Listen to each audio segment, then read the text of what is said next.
Welcome to the Slop Temple. We pray this video helps. You begin by verifying prerequisites. Sign into the Azure portal as a global administrator and open Intune.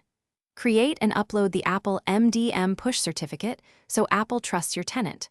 Once done, check that the Mac meets Apple's supported Mac OS version and can reach Apple and Microsoft endpoints.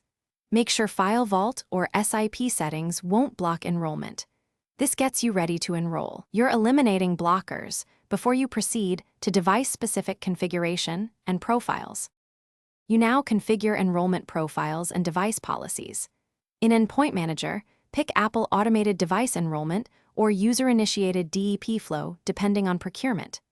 Create configuration profiles for restrictions, Wi-Fi, certificates, and kernel extension approvals so apps run smoothly.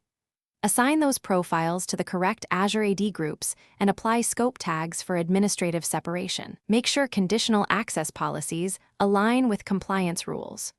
Once profiles and assignments are set, you finish by guiding the user through installing Company Portal, signing in with their Azure AD account, and accepting management prompts. Once the Mac enrolls, verify it shows in the Intune console and that configuration profiles and compliance policies applied.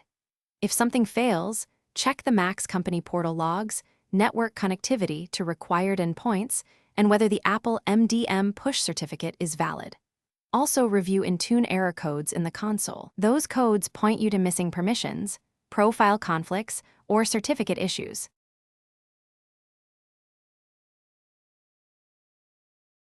Thanks for watching. Consider subscribing if we helped you.